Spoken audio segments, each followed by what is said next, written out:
open borders, shameful abandonment, disregard for human life, the prospect of more mandates and lockdowns, and the list goes on. Now more than ever, we need to stick together. Voting alone is not enough.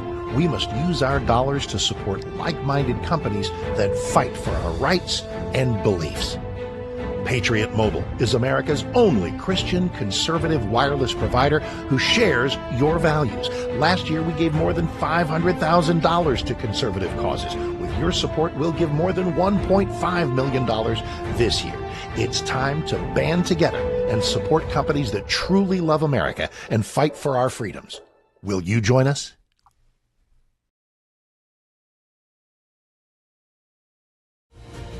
This is Kentucky's Voice Radio, covering the latest state and local issues with Tom Fallbush, Bob Scott, and Jim Waters.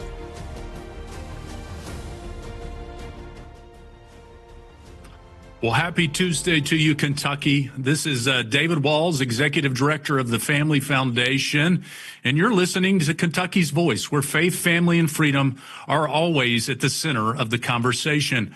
I'm excited to be your guest host again today as we take a look at the cultural, legal, and spiritual crossroads across our Commonwealth, our nation, and we see how we as people of faith and conviction can respond with clarity, courage, and truth. If you're not familiar with the Family Foundation, we're a Christian public policy organization based here in Kentucky, and we stand for Kentucky families and the biblical values that make them strong. And you can learn more about us at kentuckyfamily.org. Get plugged in, our action alerts, our prayer devotionals, and other resources for your church. I have to say, as always, I appreciate Tom and Jim and Bob giving me the opportunity to host again. And as we get started today, we're going to be doing a little bit of looking towards the conclusion of the 2026 Kentucky General Assembly that just wrapped up here a few days ago. I want to share my thoughts on the session. I've got a special guest with me, two special guests today, actually, but a special guest, Adia Wushner, who'll be joining me here in a few minutes. And we'll talk more about what happened and what didn't happen in the General Assembly that just finished. But before we get started, I also want to just remind folks that America Reads the Bible is going on right now. This is a historic event where 120 plus Christian ministries, including the Family Foundation, are partnering in an event that is literally reading through God's Word live from our nation's capital in the Museum of the Bible. This got started this past Sunday. It is running each and every day this week through Saturday. So I encourage folks to check that out. This is really as we look towards our nation's 250th anniversary later this year. What an opportunity to come together, read God's Word, pray for our nation. What a sacred opportunity we have to call our nation back to the Lord.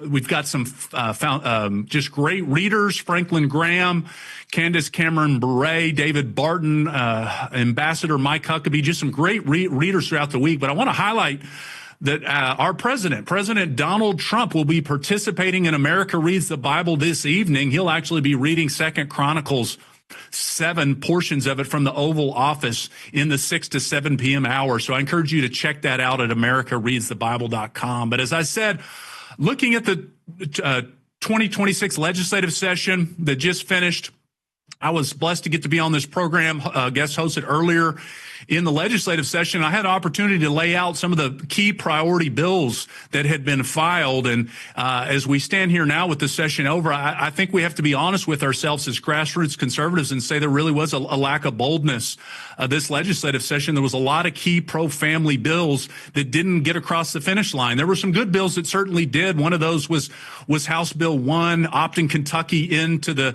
very important tax credit scholarship program at the federal level. And I think that's going to be a big deal for Kentucky moving forward and for educational freedom.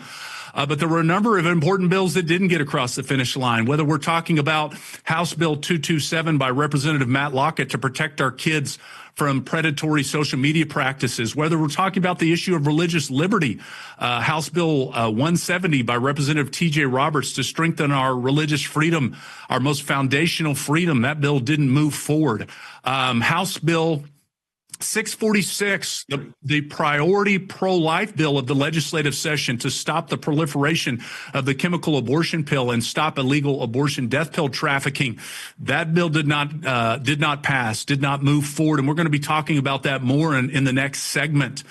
The bill to protect medical rights of conscience. This bill, Senate Bill 72 by Senator Donald Douglas, passed the Senate for the third straight session. But once again, the Kentucky House chose not to move that important bill forward. Look, at the end of the day, we've got to take an honest assessment as Christians and conservatives on what did and didn't happen so we can choose to be more effective as we move forward to try to see Kentucky take its place as a leading pro-family state. We look forward to continuing that conversation with my good friend Adia Wushner in the next hour. Stay with us. We'll be back on Kentucky's Voice.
Kentucky's Voice Radio, online at kyvoice.org.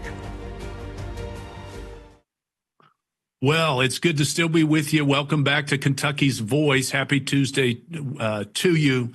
David Walls here, Executive Director of the Family Foundation. It's a blessing to get to guest host this program, and it's also a blessing to welcome a very special guest with me for the first half of the program today, and that is Adia Wushner. She is the Executive Director of Kentucky Right to Life, a good friend, a strong pro-life advocate at the Kentucky Capitol, and a former state legislator herself, so she knows the ins and outs of Frankfort pretty well.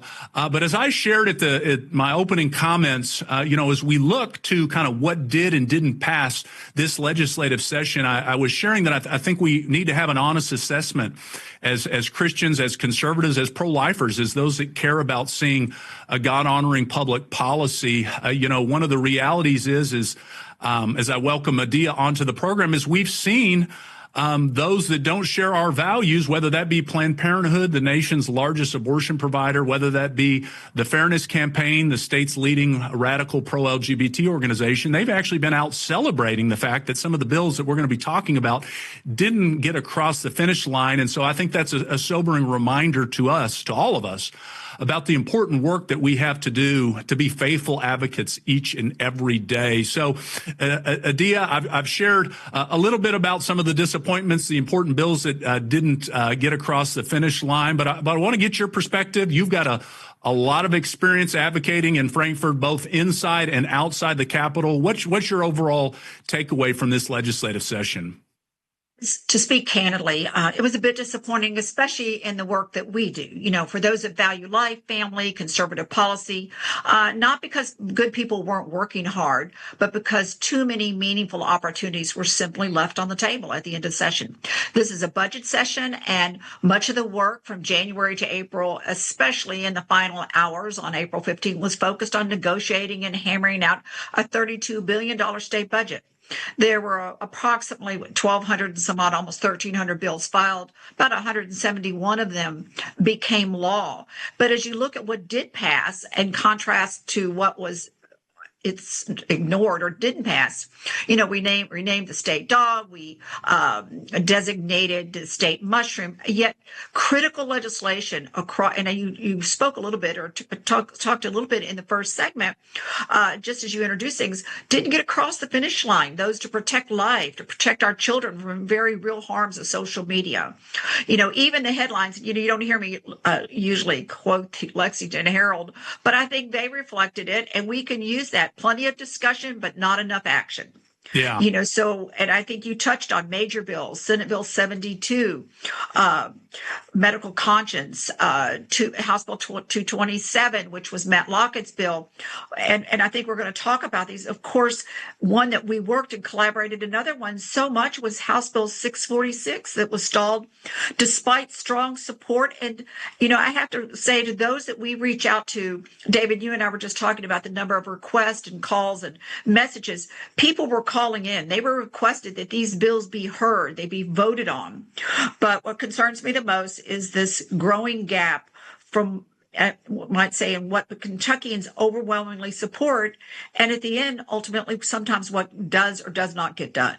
Yeah, absolutely. Well, and we'll look forward to talking with you further, particularly about House Bill 646 and some of the priority pro-life legislation. But Adia, you mentioned House Bill 227 by Representative Matt Lockett, and that was a bill that kind of stayed in play till the very last days of the legislative session. And just to remind our listeners and viewers, House Bill 227 was a very straightforward bill by Representative Matt Lockett to protect Kentucky kids from the growing harms and addictions of social media. Look, we know the reality is social media is addicting. It does not do our kids any good. And there's just been growing concern. And in fact, there's been some lawsuits that have gone against the big social media tech companies showing that they have predatory practices to prey upon our kids, to use their data to specifically target and addict them in predatory manners. And so what House Bill 227 simply would have done is said, we want to put parents back into the center of that conversation.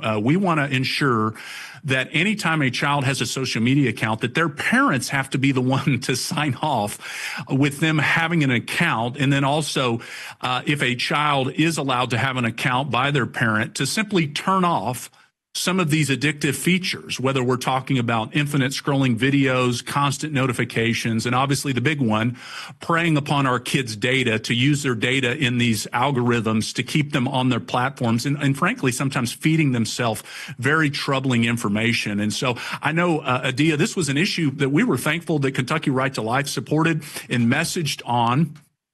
Could you explain to your listeners and to our listeners why this bill was so important, even from a pro-life perspective? Well, and I feel it was, again, one of the most important, as we've discussed, bills this session, because it addressed the silent but very real threat to our children, one that we often don't see, even when we're on our computers or on our social media. We don't see what our young people see because it's geared through algorithms that specifically target them by their sex, their gender, their age, maybe something that they put in that they had an interest in. This unregulated exposure to harmful contact through social media using algorithms. Big dollars were spent to basically derail this bill. It was held up to the very last minute. It passed the House 96-0. So that shows how widely this issue was recognized by the members, you know, on both sides of the aisle in the House of Representatives. It's sad that it stalled at the last in the Senate Judiciary. But almost everyone today is glued to their phones, even when they wish they weren't, or to their iPads or to the social media. And for many people, this is a real problem, but it starts very early. And because of the way that algorithms work and children's access to the internet is happening at younger ages, the entire generation is growing up alongside of a rapidly advancing digital landscape that, you know, I would be honest, my generation, I really didn't totally understand it until we looked at how effective this, what we call artificial intelligence is. Teens and adults alike can be exposed to extremist content with violence, sexual exploitation. But what we're seeing is deeply concerning. The platforms, they are not neutral. They are designed to maximize engagement, often pushing increasingly extreme content.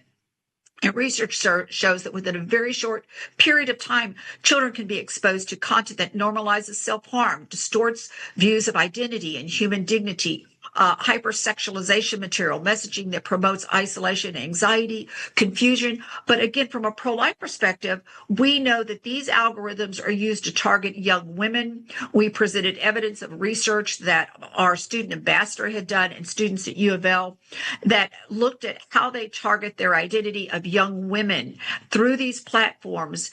And I often tell people, a lot of times when I'm talking to students, I'll say, I see the site that your parents think you have, and then I've seen kind of the hidden sites that you're seeing every day. It's a constant scroll. It's not like they're going on there looking for an email message. It is a constant scrolling of information, really attacking them at that intimate form. And that is where our brains function. Yeah. So they look at their identity. They've got a purpose. So it's, I often talk, this is more than just a mental health issue, more than addiction to social media. This is a life issue that begins early and the process expands their entire life. We should be very concerned. Absolutely. And speaking myself as a father of three kids, the reality is I don't think a lot of parents recognize how some of these platforms work. Even if they're themselves on the platform, the experience that mom and dad may have if they're on Facebook could look completely different. And in fact, does look completely different from what a kid might expose. Now, we're very firm. We're not giving our kids phones, not going to allow them to access social media sites. That's something they can make a decision on when they're older at a more appropriate age. But the reality is, this, I really believe, Adia, was a parental right and a parental oversight bill, an argument that needs to be made. Because when we look at these issues in the high-tech, AI-driven world that we're in now, the reality is, even if parents are doing all the things that they can to try to protect their kids could get these access to these platforms in a variety of places. And because they're so targeted, David, they're so driven towards them that a parent, even with all the protections that you try to put in, could not keep up with them. As I mentioned, it was amazing when I sat down with a group of college students and I was showing them a platform and I said, now here's where you are. And here's sort of the back wall that your other identity that is always looping in. And they agreed. They understood it and they realized how much this plays into them. And when we talked about how much it impacted them younger, now think about this generation today and how they are much more targeted. It's very concerning. There was a lot of dollars, and we have to talk about, spent on keeping this bill from moving forward by companies like Meta. And we need to recognize that. Why would they care about little state Kentucky trying to protect their children? Yeah. Well, look, these are some of the biggest companies in all of human history.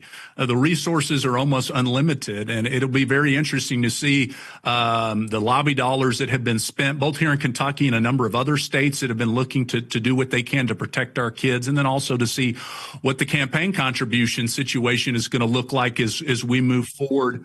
There was also organizations here in Kentucky, like the Kentucky Chamber of Commerce, that opposed this bill.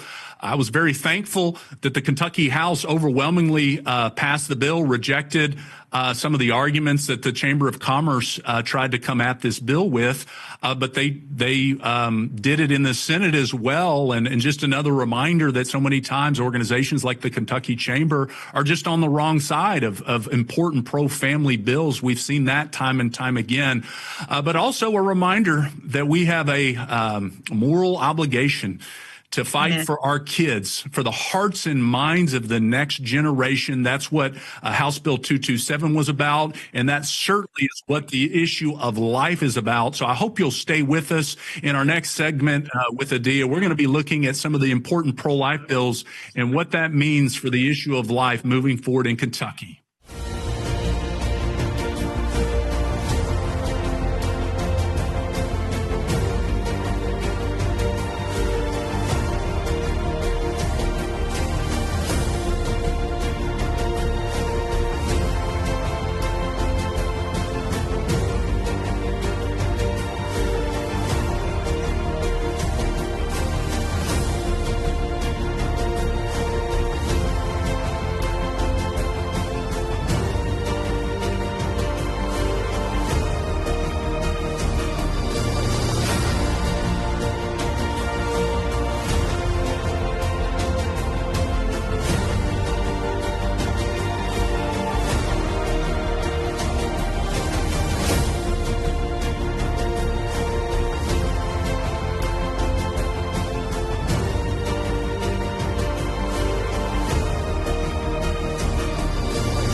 Back to Kentucky's Voice Radio, online at kyvoice.org. All right. Thanks for staying with us. David Walls here, and we are moving forward on Kentucky's Voice on another beautiful day in the Commonwealth of Kentucky. I'm excited that Dia Wushner is still with us. She is the Executive Director of Kentucky Right to Life, and we're going to continue the conversation looking back at the recently completed 2026 General Assembly. And now we want to talk about the issue of life, the most foundational issue, protecting preborn Kentuckians who are still losing their life increasingly because of the chemical abortion pill. And there was legislation filed this legislative session, a very strong piece of legislation. In some ways, might have been the strongest piece of legislation that's been filed to protect preborn Kentuckians and to make the chemical abortion pill to add some teeth to enforcing that and the trafficking of that pill. Adia, you were obviously intimately involved, and we're talking about House Bill 646 by our good friend Representative Nancy Tate that would have criminalized the trafficking of the abortion death pill. Can you speak a little bit about why this bill was filed and why it was so important and continues to be that Kentucky take the next step to do all that we can to ensure our pro-life laws are indeed saving lives? Well, of course, I think it was probably one of the most important bills from my perspective, and we've talked about this, David, that we could have put forth this session. Kentucky is profoundly pro-life, and we are so proud where we've moved in the last few years to, shutting down the abortion facilities, the trigger law going into place. I will not discount that. Where we've gone is amazing, and there are no abortions taking place actively in clinics in Kentucky. That's over. That's done. The Dobbs decision, the trigger law in place. But we know today what takes place is the growing, especially of the abortion pills, or what I call death for dollars model, where these are aggressively marketed and targeted by groups like not just Planned Parenthood, Mayday Health, Aid Access, a Buzz, a Safe Choice, marketing and targeting women, just like we talked about, and girls, as we talked about through algorithms earlier. We know that there's been a 26 to 30% increase in mail order abortion drugs in pro-life states like ours. It's become very clear this is not accidental. Kentucky's been targeted with aggressive marketing that's taken place. So House Bill 646 was given a lot of thought, worked on it all summer. I was given the privilege of working with the drafters and in Frankfurt, and we sit down and went over every segment of what this would look like. And I really reflected back on a time, as you mentioned earlier, I was in the General Assembly, what we did on trafficking when there was fentanyl and sufentanil, and we were even looking at some of the cold medications. How we, first of all, you can move a drug up on the schedule.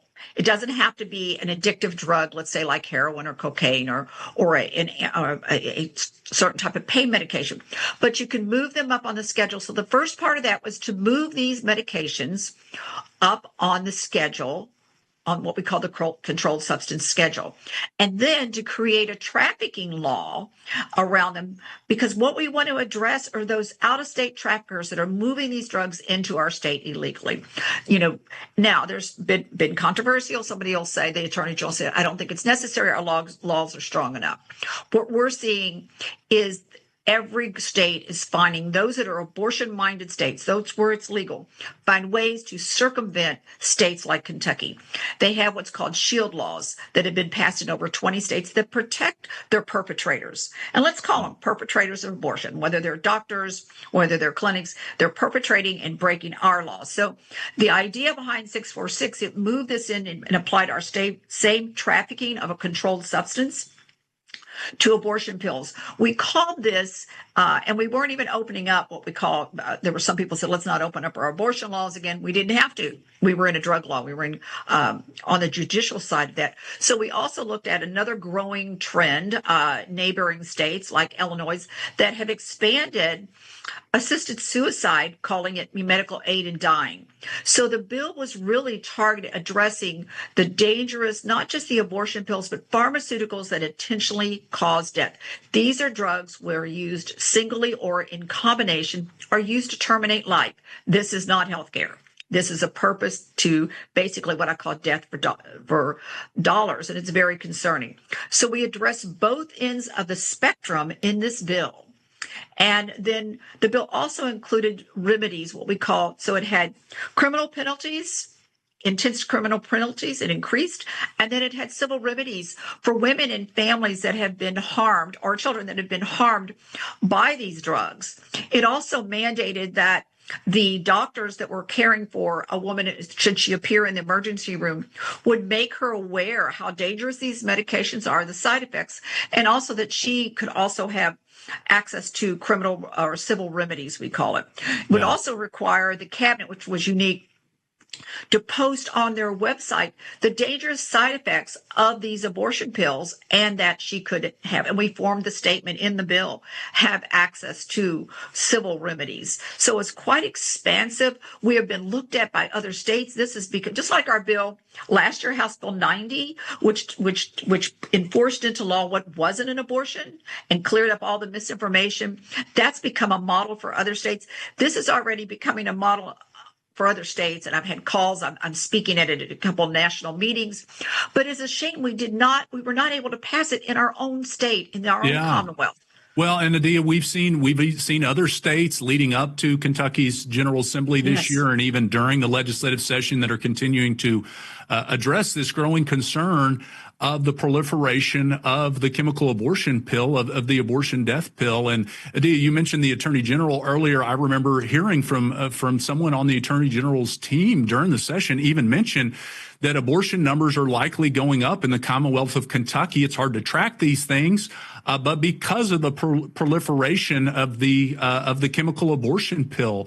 And so this was very timely legislation that is really desperately needed in Kentucky if we're going to continue to see Kentucky be a leader in the pro-life arena that it has been, that I know you and I want it to be, and I know pro-life Kentuckians want it to be, because we care about image bearers of God. We want to see preborn Kentuckians saved, and we also want to see mothers protected. And as you laid out, the reality is the abortion death pill, the complications and serious medical complications that can come from this deadly chemical abortion pill. Long term, when we were fighting this pill, one of the things I mentioned as a nurse was the complication if you were Rh negative. You're not seeing a doctor. No one's following you. The FDA hasn't put the safety precautions back. They just come unvetted into the state.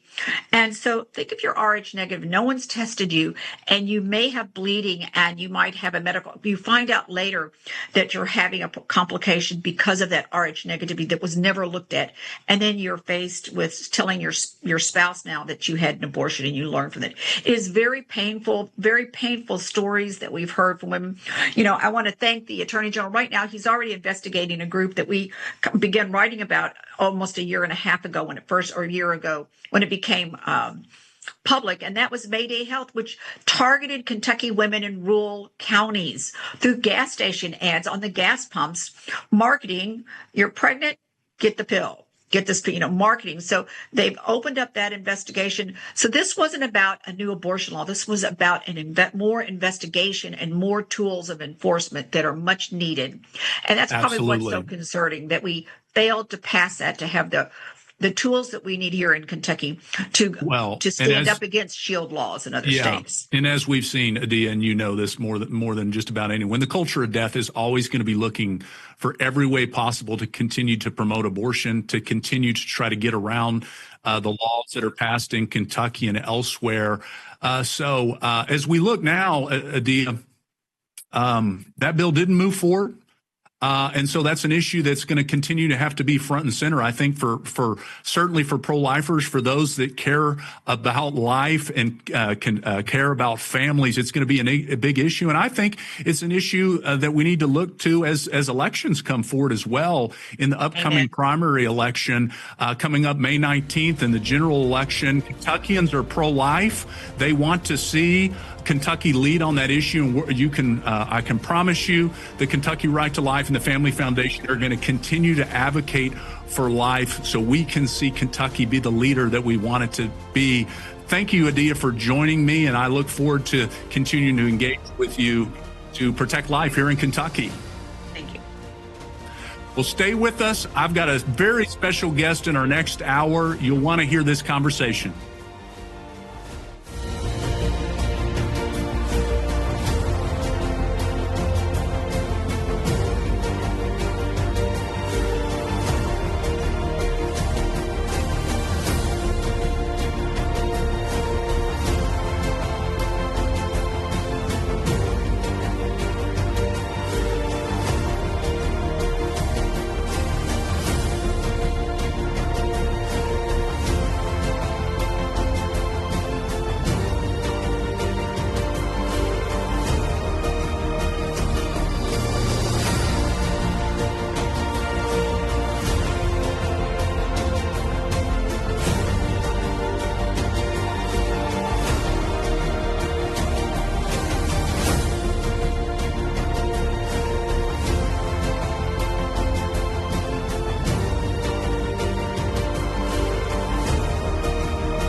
Now, back to Kentucky's Voice Radio, online at kyvoice.org.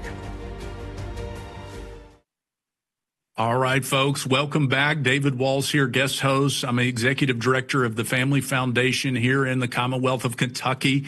I'm glad you're sticking with us on today's Kentucky Voice because we've got a very important conversation and story that I look forward to sharing with you today. I'm excited that I'm going to have a very special guest, Chelsea Nelson, to the program. She's going to be joining us as well as her attorney from our friends at Alliance Defending Freedom. If folks are not familiar with Chelsea Nelson's story, she's a Christian wedding photographer. Her faith founds and guides what she does, but she found herself over the course of several years in a legal battle simply because she was at odds with a unconstitutional Louisville fairness ordinance that sought to force her to compromise her faith. Thankfully, the city of Louisville has learned, and in fact recently learned, that violating the Constitution is an expensive mistake. But Chelsea, thank you for joining us today. Welcome to Kentucky's Voice. Thank you for inviting me on. It's great to be with you. Yeah, glad to have you with us. So I think if I'm looking through the details of this case correct, it's been over 6 years since you challenged the Louisville Fairness Ordinance, which is essentially a public accommodation law that threatened you and continues to threaten others in Louisville with unspecified damages, compliance reports, court orders. In your case, specifically because you wanted to honor the Lord in your faith, honor the Lord in your photography business, so that you would essentially just celebrate weddings that are between a man and a woman. But for those that may not be familiar with your story, could you just share a little bit about your story and what led us to this point? Sure. Well, at the time I was, I'm about to celebrate 10 years in business now, which is hard to believe. But at the time I was fairly new in business. I was a new mother. I was trying to pivot to something that would give me more flexibility to be home with my child. And wedding photography is what I landed on. And like anything else that I do in my life, I'm trying to think through, well, how can I do this to honor the Lord? And marriage has so much sacred symbolism in it. How can you approach wedding photography without that just completely and beautifully infiltrating everything that you do, which really excited me. But I was also at the same time aware of so many cases around the country, like Jack Phillips at Masterpiece Cake Shop in Colorado. where not only were there these similar ordinances on the books where they were, but there were actually people specifically targeting them to try to get them into legal trouble because of their beliefs. So my application of trying to be wise as a serpent and innocent as a dove was to seek clarification proactively from the city of Louisville and essentially say, City of Louisville, this is exactly what I would like to put on my website about what my beliefs are, my biblical beliefs and why and all of that. And they essentially came back and said, no, you can't put that on your website. And not only can you not put it on your website, you can't even talk about it to potential clients. You want to meet at a Starbucks and just, if something comes up and you want to explain what your beliefs are and the messages that you can promote or can't, they said, no, you can't do that. It's pretty unbelievable. Absolutely unbelievable and outrageous. But it is the reality of many of these here in Kentucky, local fairness ordinances that are still on the books in a number of cities, Louisville, obviously, Lexington, and others. And Chelsea, you mentioned the case of Jack Phillips out of the state of Colorado. That was a statewide law, and there have certainly been those that have been advocating to try to pass a similar statewide law here in the Commonwealth of Kentucky. Thankfully, our General Assembly hasn't done that. But just to reiterate, you're talking about as an individual, as a citizen of the United States with a First Amendment that protects your right to religious liberty, that a local government was telling you you couldn't put forward the most basic tenets of the Christian faith on your website to simply just share with folks that might be interested in your services what you believe. And so I think that's pretty outrageous, but you were willing to stand. You were willing to take a stand along with your friends at Alliance Defending Freedom, who I know have been alongside you and so many other Christians fighting for your First Amendment rights. Talk a little bit about the court case and the process, and really what did the Lord teach you through this battle that you were involved in, that ultimately was a battle over free speech, over truth and religious liberty? Sure. Well, I think when we come into like forks in the road in our life, right? And we're trying to count the cost as best as we can and use discernment and wisdom. But in the end, you can't predict how things are going to go. And in the end, trying to protect that is not really the driver behind whether or not you should do the right thing or not. And that can feel scary. But I was so blessed that the Lord brought Alliance Defending Freedom and myself together, because it gives someone like me the ability to be able to take up that fight and not be crushed by the sheer weight of the legal system. And what did the Lord teach me? Oh my goodness, so many things. You know, I think a lot of it is probably fairly relatable. I think a lot of the things is, man, my marriage. I'm 3 babies into this case. Okay. That's like my length of time of how I think of it. The Lord used very ordinary means to shape me and my faith, while there was this huge national thing just like going on in the background.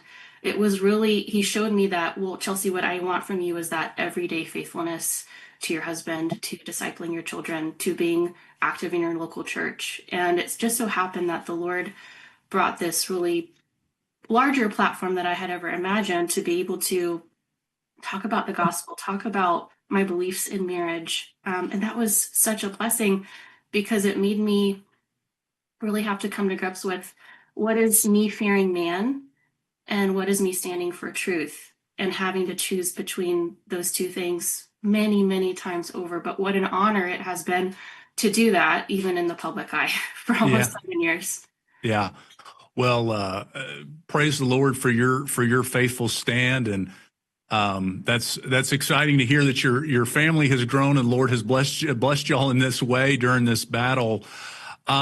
Chelsea, your victory, builds upon and kind of going on at the same time, or at least overlaps with some of the time that you were battling your case. There was actually a landmark case that went up to the United States Supreme Court that was ruled in 2023, another ADF case, 303 Creative, where our United States Supreme Court, I believe, got it right. And they said the government cannot force artists like yourself to create speech that they disagree with. The government cannot compel Americans to say things that they don't believe in, and certainly can't punish them for saying things that they do not believe. And so as you think about that Supreme Court case and website designer Lori Smith, again out of Colorado, you're going to kind of get a sense through some of these cases that the state of Colorado has gotten it wrong on a whole lot of these issues. But how did you feel seeing the United States Supreme Court uphold the victory in that case while you were in the midst of dealing with a similar situation here in Kentucky? Well, certainly that was a very exciting time. I felt, of course, immensely encouraged by that ruling. I think they certainly got that right. And Brian has wonderful insight into the precedent that set and how that really did help my case in the long run. Yeah, absolutely.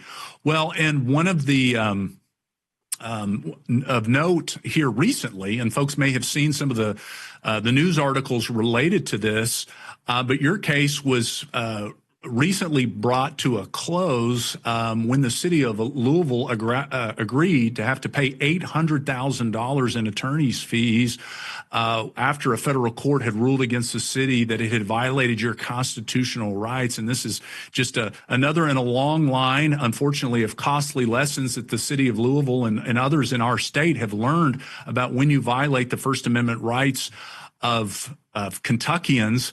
How do you feel now that this case has kind of come to a conclusion, and specifically the fact that the city of Louisville had to agree to pay the attorney fees? Well, certainly in a great sense of relief, but also an excitement that this sets a precedent for every single creative in Louisville, whether they agree with me or not on my view of marriage.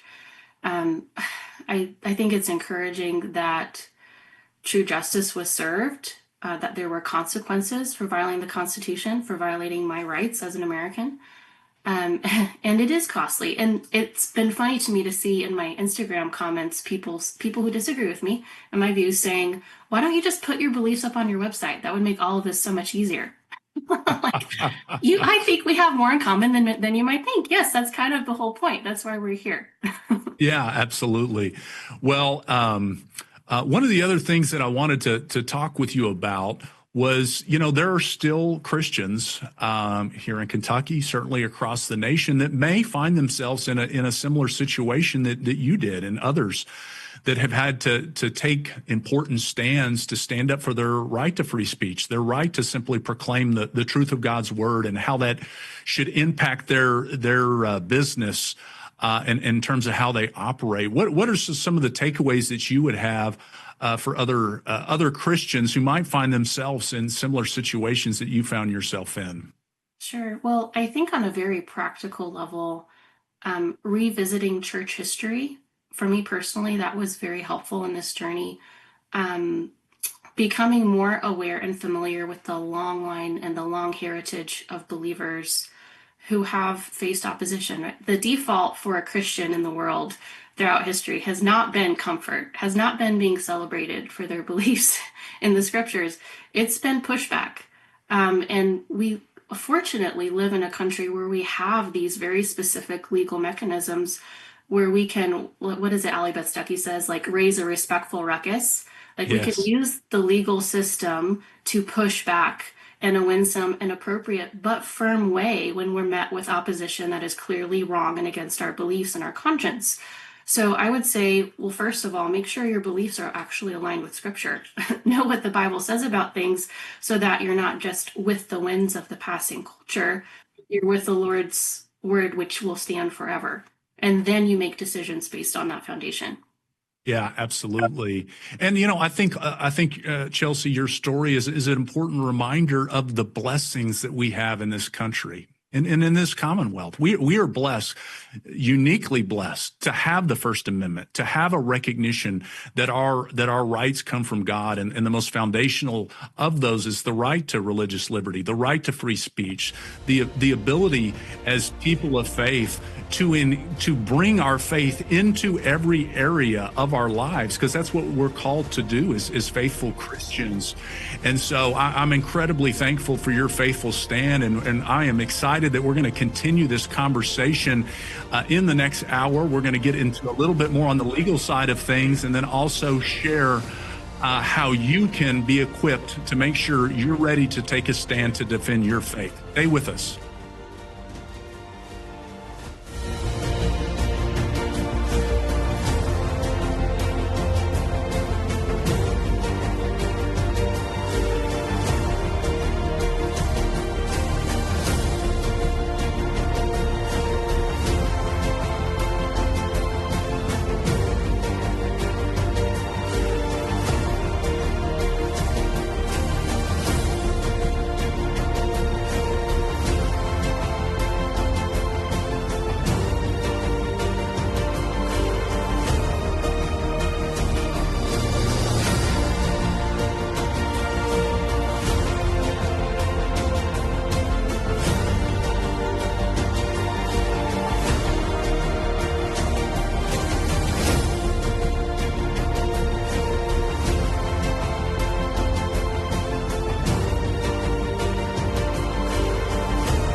Kentucky's Voice Radio, online at kyvoice.org. All right, folks. Happy Tuesday with you. Thanks for sticking with us. We've been having a really important conversation with Chelsea Nelson, who is a mom, a faithful Christian with a photography business that had to stand up for her First Amendment rights because of an ordinance in the city of Louisville, and the city wanting to enforce that and prevent her really from operating according to her Christian convictions. And continue to be thankful for Chelsea and her stand. But I also wanted to bring into the conversation her attorneys at Alliance Defending Freedom, which are just great allies to us here at the Family Foundation, and so many involved in the Christian policy movement and legal movement across the country. And her attorney, Brian Nehart, is also with us. And so Chelsea's story, as we mentioned in the last segment, Brian, has a lot of overlap with a couple important victories at the U.S. Supreme Court. One was the 303 creative case that we talked a little bit about in the earlier segment, but I know ADF was also recently involved in a big victory at the Supreme Court, once again against the state of Colorado, in the case upholding the right of Christians to simply be able to share their convictions when it comes to counseling. Would you just update our listeners on those two court cases and really what they mean for the issue of religious liberty and free speech as we move forward? Absolutely. So I'll start with the first case that you mentioned, which was 303 Creative versus Elena's. That was a case out of Colorado where we represented a Christian wedding website designer that wanted to create custom websites consistent with her religious beliefs. But Colorado had a law, like Louisville has, and like many other states across the country have, that says that if she were to create websites celebrating her view of marriage, which is the union of one man to one woman, the law would require her to promote different views of marriage that violate her religious beliefs. And so that case went all the way to the United States Supreme Court. And the Supreme Court said fundamentally that governments cannot compel Americans to say things that they don't believe. And that case really was a culmination of lots of other cases across the country where governments were trying to suppress the views of Christian artists and also to compel them to say things that violated their beliefs. We had cases involving wedding photographers like Chelsea, wedding videographers, calligraphers. We even represented a beauty pageant. All of these types of artistic organizations and individuals were at risk of being compelled to say things that they don't believe. And that case was critical to Chelsea's case. It affirmed what the district court said in her case, which is that the First Amendment that under the First Amendment, individuals cannot be forced to say things that violate their fundamental beliefs. And then more recently, just last month, in the Supreme Court case of Childs versus Salazar, the United States Supreme Court again evaluated a Colorado law that restricted speech. And in that case, it was a law that bans voluntary conversations between a counselor and a child in the counseling room. And what Colorado's law said was that counselors cannot help children who are experiencing discomfort with their gender identity align their identity with their sex. But counselors can help those children participate in gender transitions. And what the Supreme Court said was that type of viewpoint discrimination, which favors one viewpoint over gender identity over another, violates fundamental First Amendment principles. The government does not have the ability to say what is appropriate to speak about and what is not appropriate to speak about. That decision is left to the counselors, it's left to the children, and it's left to the families that are seeking help on behalf of their children. Yeah, two fundamentally important court cases that y'all have been involved in. Brian, I want to ask you one final follow-up question, and then we'll bring Chelsea back into this important conversation. But Brian, as we sit here right now, and Kentucky I don't think is unique to other places, we continue to have these I would say unconstitutional local ordinances on the books in many cases, these fairness ordinances, as they're sometimes called. We also have local governments that have these quote unquote conversion therapy bans. As we know, those are really just one-sided counseling bans designed to silence Christians who would dare simply want to help a child that might be struggling with a sexuality issue. I'll also remind our listeners here that our own governor here in the Commonwealth of Kentucky, Andy Beshear, when the legislature refused to pass one of these unconstitutional laws statewide, put an executive order in place to try to do the same thing. And we were involved. Thankfully, the General Assembly overturned that, but it was just another reminder that there are those both at the local level and unfortunately in our governor's office that are looking for opportunities to suppress the First Amendment rights of its own citizens. Brian, what would be your thoughts to any city that still has these ordinances on the books? Wouldn't it be fair to say that there are some very serious constitutional concerns for any city that continues to have one of these laws on the books or certainly tries to enforce it? The Supreme Court made clear in the Childs case that we mentioned, and even 303 Creative, is that these laws that you mentioned cannot be applied in a way that violates someone's religious beliefs or that violates their constitutional rights to freedom of speech. So when you have these broad laws that are so broad that they cover things like wedding photography or like private counseling that's voluntary and desired by both the counselor and the client, those laws can't be applied to speech. And that's why we have the First Amendment. It protects the freedom of speech. We recognize that people are best equipped to make decisions for themselves about what to say and what to hear. And so we leave that decision to the people, not the government. So to the extent these laws remain on the books, absolutely enforcing the law to compel or restrict speech is unconstitutional and leads to significant costs. As you mentioned in this case, Louisville for 6+ years, maintained that it could compel Chelsea to promote messages that violated her beliefs and restrict her speech. And they paid a significant amount of attorney's fees for adopting that view. And I will close with, they adopted that view even after 303 Creative. So Louisville continued to say that it could compel Chelsea's speech even after the Supreme Court in 303 Creative said that governments can't compel people to say things that violate their beliefs. Yeah.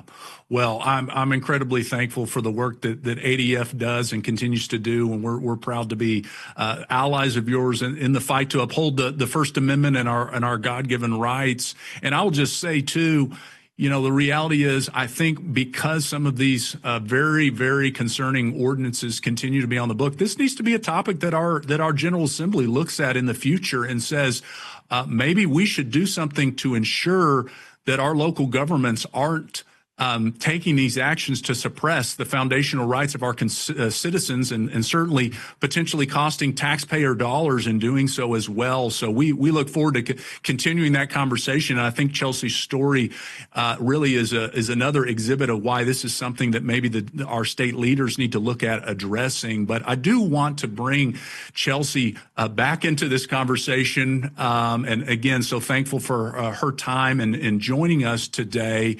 I wanted to ask her a question. Another ADF client that we were blessed at the Family Foundation to have at our Kentucky Family Forum last year is Blaine Adamson.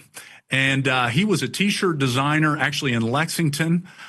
He was attacked by LGBTQ activists and local forces here that wanted to have him print a message that he was not comfortable with on T-shirts. And I remember something that he said at our forum, and I'm kind of paraphrasing here, but he said Christians have to be prepared to deal with these kinds of issues in the times that we're in, and they need to think about them ahead of time so they can be prepared to honor the Lord when their time of testing comes. So Chelsea, is someone who's experienced a similar type of challenge, a time where a local government was looking to enforce something on you to violate your rights. What is something you might encourage Christians with as they think about how they need to be prepared in the age in which we live to be willing to stand boldly for their faith? Sure. Well, I think zooming in, it would be wise to just look into your local laws and be aware what is actually on the books. And how could it affect me on a personal level, or if you have a business or whatnot? Try to look ahead a little bit, so much as it depends on you. And then I think looking at some of the ADF cases, almost like case studies, to understand, what was done in those situations can be very helpful. And then ultimately, I can wholeheartedly recommend if someone needs legal advice, I think reaching out to ADF directly would be a really great practical step to try to gain clarity for how to plan, or even just like, maybe someone wants to put something on their website about their beliefs and they're thinking through what that looks like. Reach out to another Christian who is in a similar boat to you and see what they did if they're a couple steps ahead of you, or reach out to an organization like ADF. Yeah, absolutely. And as you think, Chelsea, about your faith, and about wanting to see the Lord honored in the work that you do. I know, we know a lot of folks that are in some of these creative fields, but really as Christians, we're called to be faithful in every area, every aspect of our lives. How might you encourage those that are wanting to bring their faith into the arena of their work, who might be still a little bit concerned about that, given the cases like yours? I think one of the takeaways from that I have just from speaking with you is the courage that we see, and so I hope that spills over to others that are listening. But how might you specifically encourage believers who simply just want to honor the Lord in their workplace? Sure. I think it's helpful to recognize that our culture is trying to push neutrality on others while not being neutral at all themselves. And I would say, in the end, you are going to stand before the Lord and make an account for every idle word, just like I will. And are you ultimately going to answer to the Lord? Well, yes, that's who you're going to answer to. So what is going to be pleasing to him? And then do that thing. And oh my goodness, that sounds so simple, but is it easy? Oftentimes it's not. There's a personal cost. There's loss in finances, opportunities, relationships, any number of things. But oh my goodness, I am so looking forward to showing my children this $1 bill for nominal damages and explaining to them why it's on the wall and what it means one day. Wow, that's incredibly powerful. Well, Chelsea, thank you so much for joining us. Thank you for sharing your story. Thank you for standing and being a faithful witness. And my hope and prayer is that will inspire countless others here in Kentucky and across the nation to stand firm for your faith and stand firm for your rights. Well, I want to thank everyone for joining us today. I want to again thank our guest in the first two segments, Adia Wushner with Kentucky Right to Life. That is all for today's Kentucky Voice. Folks, remember, the battle for faith, family, and freedom isn't just happening in Washington. It's happening right here in our Commonwealth. Let's stay engaged, grounded in God's word, and let's continue to be the salt and light that the Lord Jesus has called us to be.